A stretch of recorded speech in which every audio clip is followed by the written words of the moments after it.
आदरणीय मुख्यमंत्री जी ने जो मंत्रिमंडलीय उप समिति का गठन किया है, आदरणीय अकबर भाई और आदरणीय डॉक्टर शिव डहरिया जी और विभागीय अधिकारियों के साथ बैठक किए हैं। निरंतर किसानों से हम लोगों का संपर्क है।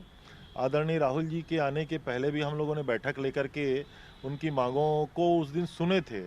माननीय मुख्यमंत्री जी ने स्वयं हवाई अड्डे में किसान प्रतिनिधियों के बड़ा प्रतिनिधिमंडल था उस दिन, मुख्यमंत्री जी से उन्होंने डिस्कस किया था और आदरणीय मुख्यमंत्री जी ने हम लोगों को निर्देश दिए थे कि जिन बिंदुओं पे सहमति बन सकती है बैठ करके निर्णय लिया जाए। तो आज फिर से कैबिनेट सब कमेटी की बैठक थी और विभिन्न बिंदुओं पे हम लोगों ने आज बैठक करके किन विषयों पे सहमति बन सकती है और कितना हम लोग आगे बढ़ सकते हैं उस पर आज हम लोगों ने निर्णय करने का प्रयास किया है। अब फिर से जैसा अवसर मिलेगा माननीय किसान प्रतिनिधियों से चर्चा करेंगे और उनसे आग्रह करेंगे कि सहमति के जो बिंदु हैं उनके साथ बैठ कर के बात करेंगे। उसके बाद भविष्य में और जो उनके विषय होंगे उस पर विचार किया जाएगा। हम लोगों की बैठक में तो आदरणीय मुख्यमंत्री जी ने जो निर्देश दिए हैं उसके अनुरूप हम लोग सकारात्मक रूप से किस दिशा में जा सकते हैं और किसानों के साथ उनके हितों के लिए, रक्षा के लिए हम कौन कौन से और निर्णय ले सकते हैं, उसमें हम लोगों ने सहमति बनाने का प्रयास किया। दो बड़ी बातें हैं।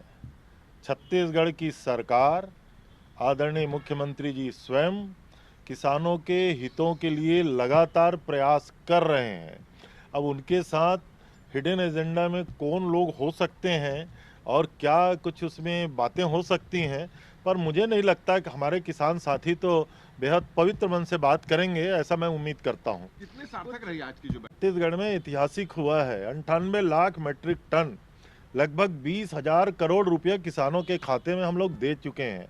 और जिस तरीके से नीति बनाई गई है, आदरणीय मुख्यमंत्री जी ने स्पष्ट निर्देश दिए हैं कि उठाव भी होना चाहिए, कस्टम मिलिंग भी होना चाहिए, एफसीआई में हमारे चावल जमा भी होना चाहिए। और आपके सुनकर आपको खुशी होगी कि लगभग उठाव भी तेजी से हो रहा है।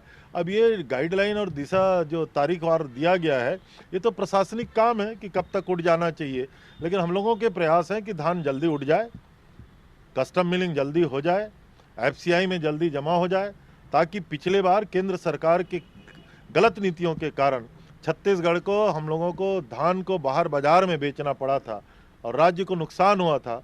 शायद इस बार वो नुकसान कुछ कम हो जाए। तो उनका स्वागत करते हैं।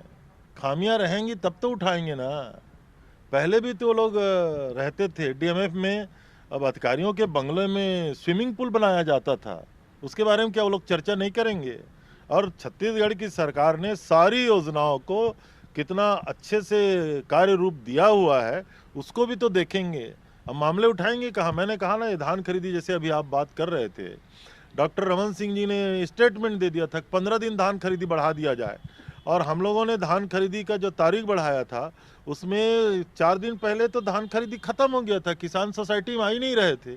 तो इस तरीके से वो लोग बात करेंगे, वो केवल बात रह जाएगी। ये राजेश मूणत के मामले में लगता है कि ये बातें उन्हीं के ऊपर आएंगी, एक चुने हुए जनप्रतिनिधि को, और लगातार 15 साल जो मंत्री रहा उनके शब्दों को अगर आप ध्यान देंगे, मैं समझता हूं कि राजनीति में और सार्वजनिक जीवन में जीने वाले लोगों को इतना पतन नहीं होना चाहिए जिन शब्दों का वो उपयोग किए हैं। और अगर उसके बाद भी वो लोग धरना देंगे तो मैं समझता हूं ये मामला भारतीय जनता पार्टी के खिलाफ ही जाएगा।